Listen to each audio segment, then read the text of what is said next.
홍보 파트에는 어떤 지식이 필요할까? 이거 생각하면 지식은 뭐 애매해요. 이것도 애매한데 지식이 이제 가장 홍보 파트에 적합한 거는 실제 보면 신문 방송이나 홍보학을 전공한 친구들이 가장 많이 가긴 가요. 근데 그 과 출신들만 가는 게 아니다. 왜? 글쓰기 능력만을 보는 건 아니에요. 그러다 보니까 탁과, 경영학과 뭐 다른 과도 다 가요. 그리고 요즘에는 뭐냐면 각 학교별로도 각 학교별로 신문사도 있고 방송국도 있고 이러다 보니까 굳이 그걸 전공을 딱 제한한 건 없어요. 근데 가급적 좀 이런 것들 홍보에 대해서 기본적으로 좀 아는 친구들이 좋겠죠. 그래서 이걸 반드시 전공해야 되는 건 아니지만 이런 경우가 있어요. 내가 다른 전공을 해가지고 물론 방송국이나 신문사 경험이 있지만 그것이 아니고 이런 것들을 추가적으로 들었다든지 이런 것들을 추가적으로 공부했다 이런 거 있으면 더 좋겠죠. 그래서 이런 것도 의미에서 전공은 아니지만 조금 가졌으면 당연히 홍보 쪽에서는 당연히 좋아하잖아요. 그래서 이런 부분을 별도로 공부하다든지 독학으로 공부하는 것도 의미를 가진다는 거. 그래서 저는 과목을 듣든지 저런 것들을 한번 해보는 것도 좋고요. 그리고 홍보 파트는 전체는 뭐냐면 단순히 우리 회사 전체에 대해서 홍보하는 부분이 있는데 그 부분에 대해서 우리 회사를 잘 알아야 돼요. 그리고 각각의 특성을 알아야 돼요. 자칫 잘못하면 실제 보면 홍보한다고 했는데 문제는 우리 회사에 굉장히 어떤 분야 생산 부분에서 타격을 주는 그런 홍보 기사가 나갈 수도 있다는 거. 그래서 엄밀해서 경영학적인 지식, 전체적인 회사 흐름이라든지 각각의 역할 이런 것까지 다 이해를 해야겠죠. 이해를 안 하고 무턱대고 홍보만 따겠다가 나중에 오히려 굉장히 우리 사내에 혼란을 가지기 때문에 그래서 경영학 전반의 지식도 기본적으로는 있어야 되지 않나. 그렇고 그다음에 경제학은 뭐냐면 트렌드나 시장의 흐름을 읽기 위한 거예요. 그래서 그것도 있어야 된다. 기타 지식은 다양한 분야의 잡학다식한 지식이 홍보에서는 가장 중요해요. 그죠? 홍보는 진짜 뭐냐면 여러 영역들, 여러 기사들, 여러 상황들을 많이 겪기 때문에 오히려 다른 영역에서는 다양한 분야에 대한 공부 경험들이 오히려 독이 될 수 있지만 홍보는 오히려 다양한 분야에 대한 잡학다식한 지식이 오히려 유리할 수도 있어요. 그렇기 때문에 다양한 분야, 다양한 경험, 다양한 것들을 많이 한다. 이거 굉장히 유의미하다는 거. 그래서 이런 지식들이 필요하다. 그 다음에 이제 다양한 매체나 방송에 대한 관련 지식. 당연히 중요하겠죠. 그래서 각각의 특성에, 신문에 대한 그 다음에 신문, TV부터 시작해가지고 잡지 이런 각각의 특성에 대한 이해가 필요하겠죠. 그래서 이 이해 때문에 홍보하고 이게 좀 연관이 되는 거예요. 매체 관리라든지 이런 것들이. 그래서 거기 지식. 그리고 또 SNS 등의 디지털 관련 지식. 그죠? SNS 온라인 그죠? 그래서 SNS뿐만 아니고 SNS는 아까 했듯이 자기가 이거 홍보 파트이기 때문에 조금 더 잘한다. 본인만의 능력, 그 다음에 본인만의 숫자적으로도 많이 올려놓는 것들이 굉장히 필요할 겁니다. 근데 단 SNS뿐만 아니고 얘기했듯이 홈페이지 같은 것도 실제 뭐 홍보 파트에서 많이 관리하거든요. 그래서 홍보 파트에서 관리하다 보니까 홍보 파트에서도 홈페이지에 대한 기본적인 지식이라든지 이런 것들 뿐만 아니고 얘기했듯이 아까 얘기했던 사진, 그죠? 사진에 대해서 물론 사진을 전문적으로 하는 사진 전담 직원도 있고 없는 경우는 일부 그냥 사부 담당자라든지 그냥 홍보 담당자가 사진을 직접 찍는 경우가 많아요. 왜? 요즘에는 뭐냐면 굉장히 일반인도 많이 찍기 때문에 그러면 사진에 대한 지식 그리고 오히려 거기에 연관된 홈페이지도 연관되기 때문에 뭐냐면 포토샵이나 일러스트처럼 그런 전문 지식을 좀 가진 친구도 뽑아요. 왜? 홍보 파트가 실제 보면 많은 사람을 뽑아가지고 많이 가져가면 좋겠지만 실제 그걸 하기는 힘들어요. 그러다 보니까 홍보 파트에서는 최소 인원을 가져가려다 보니까 멀티 능력을 가진 친구를 원해요. 그렇기 때문에 사진도 찍고 실제 홈페이지도 잘하고 SNS도 잘하고 포토샵도 다 한다. 이런 친구들 많이 뽑을 수 있어요. 그래서 채용 공고를 보면 아예 그렇게 표기가 돼 있어요. 포토샵이나 일러스트 잘하는 사람 우대 이런 식으로. 근데 그 디자인만을 잘하는 친구를 뽑는 건 아니에요. 홍보를 기반으로 해서 그걸 가진 친구들을 뽑는다는 거. 당연히 온라인이 있기 때문에 SNS도 더 잘할 수 있는 친구를 뽑아서 한꺼번에 잘할 수 있는 친구를 뽑으려고 하겠죠. 그죠? 왜?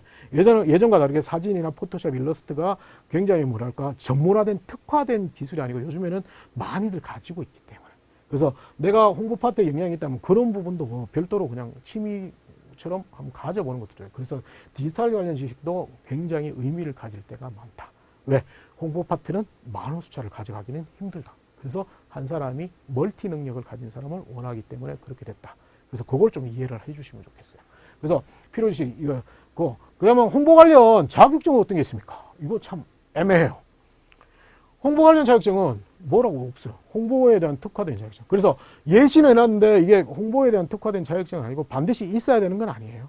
있어야 되는 건 아니기 때문에 그냥 이런 자격증이 도움이 될 것 같다 정도니까 이걸 별도로 내가 이 자격증을 따야 된다고 인식을 하실 필요는 없다는 거. 그래서 뭐 경영지도사는 엄밀해서 다 경영 전반에 있는데 경영지도사도 별도의 이제 파트가 있기 때문에 있는데 경영지도사를 지금 따기는 힘들어요. 아무래도 따기는 힘들기 때문에 저런 자격증 굳이 따는 게 아니고 있으면 좋다 이 정도고요. 사회조사 분석사도 엄밀해서 이게 통계학과는 이런 친구들 많이 따는데 이게 홍보에 크게 직접적인 영향은 주진 않아요. 근데 다른 자격증에 비해서는 약간의 연관성은 있기 때문에 저렇게 예시해 놓은 거고요. 그 다음에 기타 자격증은 아까 이제 컴퓨터 문서 관리는 요즘에 누구나 다 따는 거기 때문에. 그래서 이게 그런 관점에서 누구나 다 따기 때문에 내가 1, 2, 3학년 때 그냥 따놓는 건 좋아요. 따놓는 거 그냥 활용하는 건 좋은데 4학년 돼서 이 자격증을 딴다. 비단 홍보 파트가 아니고 다른 파트 지원하면서 아 저는 자격증이 하나도 없어가지고 컴퓨터 문서관리 자격증을 딴다. 별로 추천을 하고 싶지 않습니다. 물론 가지고 있으면 낫겠죠. 없는 것보다 나을 수도 있는데 엄밀해서 큰 의미는 없어요. 왜? 컴퓨터 문서관리 자격증은 이제는 엄밀해서 누구나 할 수 있는 자격증이기 때문에 누구나 그게 자격증이 없어도 실제 잘 할 수 있는 영역이기 때문에 굳이 저 자격증을 4학년 돼서 따는 거는 애매해요. 그래서 그건데요. 4학년이 돼서 내가 실제 하루에 1시간 정도 투자해가지고 이 자격증을 딴다. 이거는 관계없어요. 근데 여러분들은 그 1시간 두고 투자해서 자격증을 따는 게 아니고 한 달, 두 달 그걸 올인해서 모든 시간을 투자해서 따버리니까 그렇게 돼버리면 다른 그걸 못한다는 거. 그렇게 올인해서 하면 실제 경험 정리하고 자기소개서 적어야 되고 인적성 해야 되고 면접해야 되는데 그 시간을 다 버리는 거는 바보짓거리라는 거.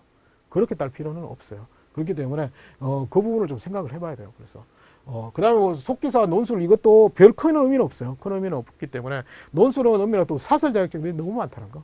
그래서 그러면 의미 없기 때문에 관심이 있어서 3학년 이전에 따놓는 건 관계없지만 4학년 때는 별 의미는 없다. 마찬가지로 사진 포토샵 관련도 마찬가지입니다. 실제 마찬가지이기 때문에 관심이 있어서 내가 그냥 3학년 전에 따놓는 거는 의미가 있지만 나머지는 별 의미가 없을 것 같아요. 그래서 이런 자격증은 홍보 얘기한다면 홍보 관련 자격증은 특별하게 자격증을 요구하는 것도 아니고 특별히 의미를 가진 것도 아니다. 그래서 이걸 내가 관심이 있어서 3학년 이전에 따놓는 건 좋지만 4학년 때 무모하게 따놓는 다시 시간을 투자해서 하는 건 아니다. 4학년 때는 선택과 집중을 해야 되기 때문에 버릴 건 과감하게 버리는 게 필요하다는 걸 좀 기억하시면 돼요. 좋아. 자격증까지 살펴봤고요. 그러면 홍보 파트는 어떻게 이제 될까? 채용이 어떻게 전망될까? 이걸 좀 한번. 홍보 파트는 과연 많이 뽑을까? 이게 가장 궁금하겠죠. 근데 아마 홍보 파트를 지원하신 분들은 검색해 봤는데 홍보 파트가 그렇게 많지는 않을 거예요. 그래서 홍보 파트는 전체적으로 홍보 파트도 경영 지원 직군의 하나예요. 그래서 경영 지원 직군은 어떤 거냐면 내가 의사결정을 하면 전사에 영향을 미치는 내 업무가 전사에 영향을 미치는 게 경영 지원 직군이라는 거.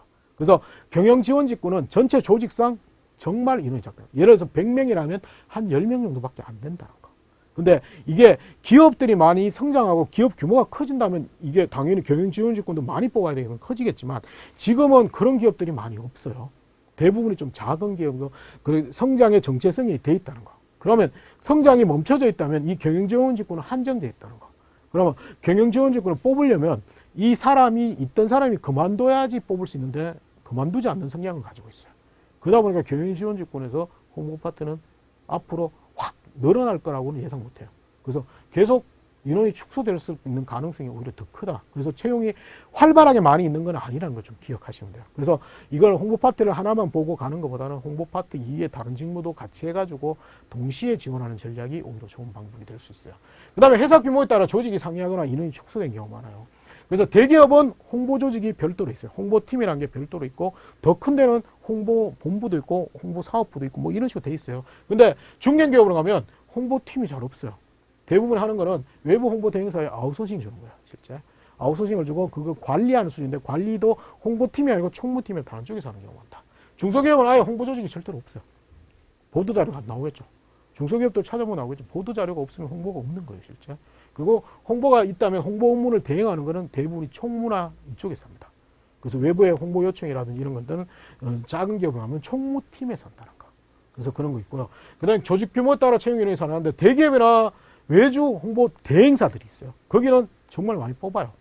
근데 홍보 대행사들도 예전에보다는 숫자가 좀 줄어 있는 상황이에요. 왜? 온라인 홍보가 강화되다 보니까 굳이 대행사를 통하지 않고 온라인으로 우리가 SNS 계정이나 홈페이지만 잘 관리해도 되기 때문에 그런 것들이 있다는 거예요. 그래서 본인이 홍보를 정말 가고 싶다면 대기업군, 그 다음에 외주 홍보 대행사를 노려야 되는 거예요. 오히려 중견기업이나 중소기업 가서 저 홍보하겠습니다 이래 보내면 안 된다는 거. 왜? 중견 중소기업에 가면 실제 보면 홍보 파트에 대해서 별로 없어요. 근데 거기에 대해서 중견 중소기업은 대부분 특성상 B2C 기업이 아니고 B2B 기업이 많다 보니까 홍보 이쪽이 없어요. 없는데 거기서 내가 홍보하겠습니다. 그러면 누가 뽑아주겠냐고요. 그래서 그걸 좀 생각해 봐야 된다고. 그래서 그렇게 채용 규모는 전망은 좋지는 않다. 그리고 이제 앞에서 얘기했듯이 자꾸 아웃소싱이 돼 있다는 거. 조직이 축소돼 있고 업무가 외주화돼 있고 아웃소싱이 많이 돼 있어요. 첫 번째는 기존의 사보 제작 이런 것들이 오히려 아웃소싱 돼서 외부에 나가 있어요. 그래서 전체 두세 명이 할 거 지금 한 명 이렇게 하는 경우가 많고, 대내 환경이 악화되면 시장이 악화되고 기업이 생존 좀 기업이 살림살이가 악화되면 당연히 홍보는 줄일 수밖에 없어요. 우리가 만약에 사람을 자르고 이렇게 될 판인데 홍보를 늘릴 수는 없잖아요. 그래서 그거는 당연히 홍보를 줄일 수밖에 없기 때문에 환경이 지금 글로벌 위기라든지 시장 환경이 어렵다 보니까 홍보 파트가 많이 줄어져 있다는 거. 그걸 기억하고요. 그 다음에 필수 결혼 인원을 제외하고는 체급직을 좀 안 해요. 왜냐하면 자꾸 뽑아버리면 신규 소유가 없는데 자꾸 뽑을 수도 없는 입장이고, 그래서 필수 인원, 결혼인이 있더라도 안 뽑는 경향이 많아요. 왜? 남아있는 사람이 하면 된다는 이거. 왜? 이게 스텝 경영 지원 파트이기 때문에 그래요. 그래서 가급적 남아있는 사람이 하게끔 하고, 그걸 만약에 과부하가 걸린다면 그때 채용하는 경우가 많기 때문에 좀 인원이 축소되어 있는 상황이다. 그래서 채용도 약간은 그렇다. 근데 단 이제 4번처럼 온라인이나 디지털 방송이 확대되면서 여기에 대해서는 좀 소요가 많이 나타날 수도 있어요. 근데 이것도 동전의 양면처럼 두 가지 쪽이 있어요. 첫 번째는 온라인이나 디지털 영역이 확대되다 보니까 기존의 전통적인 홍보 인원이 필요 없다는 거죠. 그래서 그 친구들을 줄이거나 전환 배치시켜버려요. 그래서 그런 부정적인 영향도 있지만 오히려 온라인 디지털 방송에 전문성이 있는 영역이기 때문에 거기에 전문성 가진 친구를 뽑으려고 한다는 거. 그런 의미에서는 긍정적인 영향도 있고 부정적인 영향도 있어요. 그래서 기존 인원이 그 업무를 하기에는 한계성을 가지기 때문에 새로운 전문성을 가진 친구를 뽑으려고 하는 경향도 있다는 거. 그래서 오히려 얘기했듯이 온라인이나 디지털 방송의 전문성을 가진 영역을 내가 그 부분이 내가 강하다면 그 부분을 강조해야 되겠죠. 그 다음에 이제 홍보 파트에서는 이제 기존의 채널과 기존의 내용과 파격적으로 이제 바뀌는 것들이 굉장히 많기 때문에 그런 부분에서는 신입사원들한테는 굉장히 유리하기 때문에 그런 파트에 대해서 조금은 긍정적인 영향도 일부는 있다라고 보시면 돼요. 그래서 좋아. 그러면 도대체 취업을 하려면 어떻게 해야 되나, 홍보 파트는? 첫 번째는 타겟 기업을 선정해야 돼요. 왜? 홍보는 많이 없다고 그랬잖아요. 직무는 잘하는데 홍보는 있는데 홍보가 대기업이나 홍보 외주사가 전문 기업이 많다 보니까 다를 노릴 수는 없어요. 그래서 홍보 분야가 활성화된 게랑 홍보 전문 대행사를 설치해서 거기에 대해서 구체적인 타겟을 가지고 기업의 리스트업을 만들어 놔야 돼요. 채용 공고 보고 거기에 지원하는 게 아니고 내가 평소 때 꾸준히 이 채용 기업들을 리스트업을 해놓고 난 다음에 그 기업들은 빠지지 않고 지원하는 전략이 반드시 필요하다. 그 다음에 다양한 매체 분석. 그래서 실제 신문 기사라든지 매체를 통해서 거기에 실제 나간 것을 마음대로 장단점을 분석하고 대안을 제시하는 거. 이거 의미 있어요. 그래서 이건 저만의 노트라든지 이런 걸 통해서 계속 관리를 하는 거고, 기존 홍보 기사들은 결과물을 분석하고 좀 자주 읽어봐야 돼요. 기업에 대해서는 어떤 방향으로 홍보를 하는지 그것의 흐름을 가져야 되기 때문에 그걸 좀 해보고, 그 다음에 직접 기사를 작성하거나 홍보 기획안도 연습해보는 것들이에요. 그래서 특정의 내가 정말 홍보 기획하고 이 특정의 기업을 한다면 그 기업에 대한 홍보 기사를 분석해서 내 나름대로의 홍보 기사도 한번 써보고 거기에 대한 기획안도 한번 만들어 보는 것들이 필요하다는 거. 그래서 그렇고, 자기소개서는 어떻게 해야 되나? 그러면 단순히 방송국이나 신문사에서 활동했다는 것만으로는 안 돼요. 그런 친구들 너무 많다는 거. 그래서 단순 활동이 아니고 본인만의 좀 다른 성과, 다른 기사, 남들이 시도하지 않은 기사, 남들이 기사를 시도하지 않은 성과, 아니면 주어진 역할이 아니고 그걸 벗어나서 스스로 찾아서 했다는 경험, 아니면 기존에는 A라는 방식이었는데 제가 B라는 방식으로 바꿔왔습니다. 이런 경험들을, 그런 스토리를 찾아야 된다. 그래서 그런 스토리를 찾는데 중요한 거는 상황이나 그걸 설명하는 게 아니고 내가 이런 노력, 이런 행동을 했기 때문에 그렇게 결과가 됐다. 내 노력과 행동 중심으로 해야 된다는 거. 그래서 이런 자기소개서가 필요하고요. 그 다음에 남다른 대인관계, 소통 능력, 순발력. 아까 얘기했듯이 굉장히 인간관계에 굉장히 의미 있기 때문에 거기에 대해서 강조를 해야 돼요. 그래서 그런 것들. 그리고 면접에서는 어떻게 해야 되냐? 기존의 홍보에 대해서는 분석해야 됩니다. 분석해서 성공 실패 사례도 한번 해보고 거기에 적합한 홍보 전략도 한번 만들어보고. 근데 여기는 자꾸 부담 가질 게 아니라 정답을 요구하는 거 아니에요. 본인만의 창의적으로 좀 구체적인 현실적인 대안을 찾아서 얘기를 하면 되고요. 마지막에 다양한 경험이나 남다른 경험. 왜? 홍보는 아까 했지 다양한 거 다 알아야 된다고 얘기했죠. 그래서 그 다양한 분야에 대한 경험, 그 다음에 조금 남다른 기획력 이런 것도 반드시 경험을 통해서 강조를 해야 된다. 그리고 홍보 파트에서 다른 영역에 비해서 스피치도 의미가 있거든요. 그래서 논리적인 답변과 소통 능력을 증명하기 위해서는 오히려 답변할 때 첫째, 둘째, 셋째 이렇게 끊어서 얘기하는 것이 굉장히 크게 다르게 느낍니다. 그래서 그런 방법. 그 다음에 여성은 압박 질문에 대해서 사전 대응 준비를 해야 된다. 이거는 다시 한번 얘기할게요. 그래서 홍보 파트에서 면접은 실제 보면 뭐 다른 영역에서 있지만 이런 질문들이 많이 나옵니다. 실제. 그래서 홍보 마케팅 광고 기획의 차이점을 뭐 묻는다든지 아니면 온라인 홍보 확대에 대한 본인의 SNS 활용 전략. 그래서 얘기했듯이 홍보 파트는 SNS를 좀 쓰셔야 돼요. 다양한 채널도 써봐야 돼요. 실제 보면 트위터, 페이스북뿐만 아니고 실제 보면 다양한 거 많아요. 실제 네이버에서 만드는 것도 있고 폴라도 있고 여러 가지의 SNS 계정이 많다는 거 그걸 다 한 번씩 경험해 보시는 경험이 있어요. 그래서 각각의 특성을 가지고 있기 때문에 그 특성을 이해하고 있어야 되고 본인이 가급적 아까 얘기했듯이 숫자적으로도 많이 보이게끔 해줘야 된다는 거. 그래서 그런 것들. 그 다음에 당사의 부정적인 홍보 기사에서 이미 보여줬을 때 어떻게 할 것인가. 이런 상황 질문이 많다는 거. 그래서 이런 상황 질문의 경우는 단순히 어떻게 하겠다라는 것보다 단계별로 어떻게 접근하겠다든지 아니면 이 상황에서 나머지 상황을 다 만드는 거예요. 부정적인 홍보 기사가 실제 회사에 치명적인 영향을 주는 기사라면 어떻게 할 거고 아니면 부정적인 단순히 그냥 고객한테 작은 이슈거리라면 어떻게 할 거고 이렇게 나눠서 답변해도 돼요. 근데 저런 부분에서는 대부분이 단답형이나 아니면 흑백 논리로 답변해버리면 절대적으로 안 된다는 거. 그래서 그런 부분이 있고 홍보 분야에 선택한 이유, 이거는 본인만의 계기만 얘기하는 게 아니고 실제 그 계기 이후에 홍보 분야에 대해서 내가 이런 장점, 이런 준비, 이런 것들을 해왔기 때문에 잘할 수 있습니다를 증명해야 된다는 거예요. 그래서 그 부분이 있고요. 그 다음에 이제 홍보 분야에 이게 아까 여성들한테 압박 질문이 가는 경우가 있습니다. 홍보 분야는 업무 외에 기자들과 인간관계가 중요하기 때문에 술을 잘 먹어야 되는데 여성으로서 남들보다 잘할 수 있습니다. 이렇게 부정적으로 질문합니다. 압박형 질문을 하는데 여기에 대부분 여성들은 어떻게 하냐면 저는 술 잘 먹습니다. 이렇게 얘기하는데 그렇게 하면 오히려 안 좋다는 거. 그래서 이 부정적인 압박형 질문에서는 오히려 그냥 과감하게 인정해요. 그렇게 볼 수도 있습니다. 여성이 힘들 수도 있겠습니다. 다만 제가 이런 경험하다 보니까 실제 보면 남성보다 이렇게 잘 어울리고 이런 대인관계도 있습니다라고 하든지 아니면 실제 여성 기자들이 많기 때문에 오히려 섬세한 관리도 할 수 있겠습니다. 이렇게 좀 능글맞게끔 능수능란하게 넘기는 것이 오히려 이 친구는 진짜 우리 회사에 홍보를 할 수 있는 만큼 그만큼 융통성도 있고 순발력도 있구나 이렇게 된다는 거. 근데 이런 부정적인 질문에서 자꾸 우리는 더 그거 변명한다는 것은 오히려 이 친구는 부족하다는 걸 노출할 수밖에 없어요. 그래서 그걸 좀 생각하고 그 다음에 인간관계라든지 예상치 못하는 이런 것도 다양하게 질문을 한다는 거죠 실제. 그래서 그렇고 기타 상황으로 보면 홍보 파트라고 반드시 아까 앞에서 얘기했듯이 신문방송학이라든지 홍보를 전공해야 되는 건 아니에요. 요즘에는 그거보다는 글쓰기 능력이 아니고 대인관계나 경영학적 마인드 이런 것들이 중요하기 때문에 오히려 다양한 전공들을 많이 뽑는다는 거. 그래서 그렇기 때문에 다양한 전공도 신문사나 방송국 경험만 얘기하는 게 아니고 실제 보면 홍보에 대해서 좀 별도로 공부한다든지 별도로 내가 독학에도 관계없으니까 그런 것도 아니면 기사를 분석한다든지 홍보안을 기획하든지 이런 것들 노력을 통해서 내가 다른 전공이지만 홍보를 이해할 수 있다. 이게 오히려 더 좋을 수 있어요. 그 다음에 회사 규모에 따라서 다양하기 때문에 반드시 채용 공고를 많이 찾아보시는 게 나아요. 그러면 작년에서 어떤 회사가 홍보 파트를 모집했느냐. 어떤 회사는 그러니까 홍보 파트를 필터링해서 검색하면 홍보에 특화된 홍보 전문 기업도 대행사도 있을 뿐만 아니고 홍보 파트를 가지고 있는 기업들이 있기 때문에 그러면 그런 기업들을 타겟으로 내가 가져가 가지고 홍보 파트를 지원하는 게 오히려 전략적인 선택이 될 거고요. 그 다음에 회사 특성에 따라 처리 업무는 다양하다고 얘기했듯이 규모가 작을 때는 홍보 파트가 아예 없다는 거. 총무나 기타 업무, 기타 회사고 B2C 기업은 홍보의 역할이 조금 다른 B2B보다는 크기 때문에 B2C 영역의 기업에서는 홍보 파트를 많이 모집할 거다. 그렇기 때문에 그 부분을 좀 생각하라는. 그래서 기업의 채용 공고를 자꾸 검색해가지고 홍보 파트에 대한 리스트업을 만들어 놓는 게 큰 의미를 가집니다, 실제. 그래서 홍보 파트는 의미에서 가장 중요한 게 좀 굉장히 위험한 상황일 수도 있는데 홍보 파트는 가장 중요한 게 글쓰기 능력이 아니고 사나운 맹수와도 친하게 지낼 수 있는 대인관계. 이 대인관계의 능력을 기본적으로 해가지고 협상하고 교섭할 수 있고 기자를 관리할 수 있는 능력이 굉장히 중요합니다.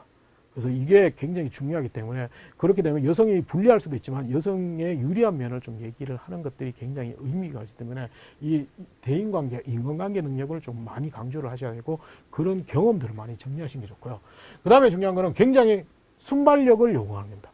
아까 얘기했듯이 평상시의 홍보는 큰 의미를 가지지 않고 일상적인 활동이지만 비상적인 우리 회사에 대한 부정적인 것, 리스크 관리가 오히려 홍보 파트에서는 굉장히 중요해요. 그래서 순발력 있게 대응하는 거예요. 그래서 예상치 못했던 위기라든지 내가 실패 경험에서 어떻게 대응했다는 것, 그 부분에 대해서도 스토리를 반드시 가져야 됩니다. 그렇기 때문에 그런 것들을 좀 스토리를 가져야 됩니다. 그래서 홍보 파트는 규모에 있는 기업 홍보 대행사 중심으로 채용이 많기 때문에 가장 중요한 건 제발 좀 미리 한번 찾아보세요. 미리 찾아서 홍보 파트에 갈 수 있는 기업을 리스트업하고 그 기업을 중심으로 타겟을 지원을 하는 게 좋고, 홍보 파트 하나만으로 가기는 애매하기 때문에 다른 마케팅, 약간의 성향은 다르지만 마케팅 영역이라든지 다른 직무도 동시에 지원하는 전략이 오히려 좋은 전략이 될 것 같습니다. 이상으로 홍보 파트에 대해서 설명을 마치겠습니다. 감사합니다.